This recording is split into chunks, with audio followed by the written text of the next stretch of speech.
কলকাতা ৩০ নম্বর ওয়ার্ডের শিবরাত্রি উদযাপন, উপস্থিত স্বপন সমাদ্দার ও পাপিয়া ঘোষ বিশ্বাস। কলকাতা পৌরসভার ৩০ নম্বর ওয়ার্ডে মহা সমারোহে পালিত হল শিবরাত্রি উৎসব। এই অনুষ্ঠানে উপস্থিত ছিলেন মেয়র পরিষদ সদস্য স্বপন সমাদ্দার ও কাউন্সিলর পাপিয়া ঘোষ বিশ্বাস। তাদের উপস্থিতিতে এলাকাবাসীর মধ্যে উৎসবের আনন্দ আরও বৃদ্ধি পায়। অনুষ্ঠানে আরও উপস্থিত ছিলেন যুব নেতা অমিত শর্মা সহ ওয়ার্ডের বিশিষ্ট ব্যক্তিবর্গ ও স্থানীয় বাসিন্দারা। বক্তারা জানান, প্রতি বছরের মতো এবারও সকলে একত্রিত হয়ে সম্প্রীতি ও ভক্তিভরে শিবরাত্রি পালন করেছে। এলাকাবাসীর সক্রিয় অংশগ্রহণে ধর্মীয় আবহে ভক্তিমূলক পরিবেশের মধ্য দিয়ে শিবরাত্রি উৎসব সফলভাবে সম্পন্ন হয়। এই 7 নম্বর বাড়িতে আমি প্রত্যেক বছরই আসি।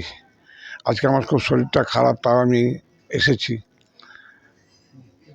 আমরা যারা ঈশ্বর বিশ্বাস করি, ধর্মে বিশ্বাস করি, আমরা ঈশ্বরের প্রতি বিশ্বাস রেখেই বলি সমস্ত মানুষের ভালো হোক, মঙ্গল হোক।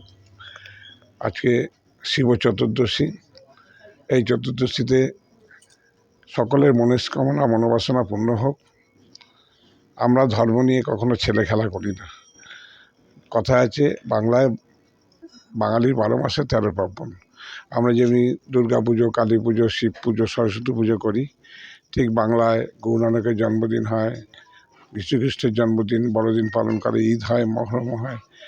সমস্ত ধর্মের মানুষরা তারা সব মহিমায় তাদের পরব আনন্দ উৎসব পালন করে। আজকে শিব চতুর্দশীতে আমরা এটাই প্রার্থনা করি যে বাংলার সংস্কৃতি, বাংলার কৃষ্টি, বাংলার ঐতিহ্য বজায় থাকুক। বাংলায় আমরা সকলে যেন শান্তিতে বসবাস করতে পারি, আমাদের মধ্যে কেউ যেন বিভেদ সৃষ্টি করতে না পারে।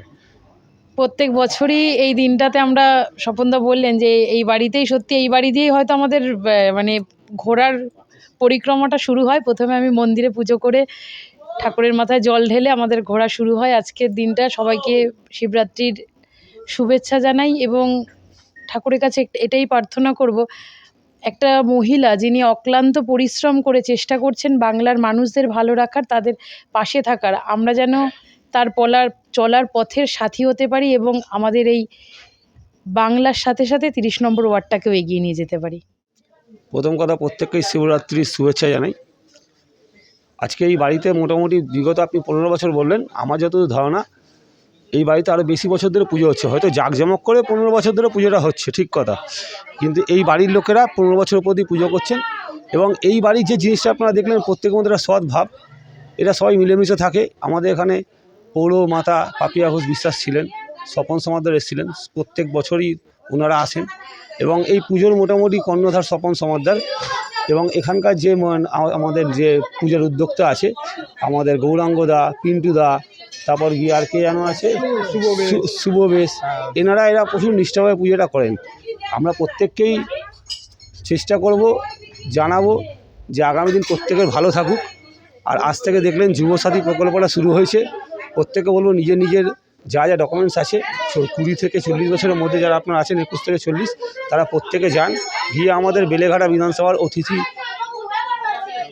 কমিউনিটি হলে হচ্ছে, প্রত্যেকে গিয়ে নথিভুক্ত করান এবং এই সুবিধাটা নিন। আচ্ছা, সামনেই নির্বাচন, আজকেই ভোলে বাবার কাছে কি চাইলেন? আমরা চাইলাম বাংলার ভালো হোক, আমাদের আবার দিদির জয় হোক, আমরা দিদির সাথে যাতে পায়ে পায়ে মিলিয়ে এগাতে পারি, প্রত্যেক মানুষের সাথে, মানুষের পাশে থেকে। তোমার নাম? আমার নাম শুভ বেজ। তুমি তো ইউথ। হ্যাঁ। পুজোটা করছো, তোমাদের কত বছরের পুজো? আমাদের পুজোটা হচ্ছে গিয়ে 15 বছরে পদার্পণ করলো। কি কি আকর্ষণ থাকে তোমাদের পুজো? আমাদের পুজোটা বলতে গেলে আমাদের ভূতনাথে একটা ভান্ডারা চলে, সেবা, ওই এটা হচ্ছে কি 17 তারিখে হবে। তারপর হচ্ছে কি বিকেলবেলা প্রসাদ বিতরণ থেকে শুরু করে বসিয়ে প্রসাদ খাওয়া দাওয়া থেকে শুরু করে সব কিছু চলে। সহযোগিতা কারা কারা থাকে? সহযোগিতা বলতে গেলে আমাদের প্রথম থেকে স্বপনদা করে আসছে, এখন বর্তমানে এই স্বপন সমাদ্দার মহাশয়, আর এখন হচ্ছে কি বর্তমানে পাপিয়ে দিয়ে সহযোগিতা আমরা পেয়ে আসছি। এবার হচ্ছে কি সবার সহযোগিতা, বাড়ির সহযোগিতা, এই করে করে আমাদের চলে যাচ্ছে।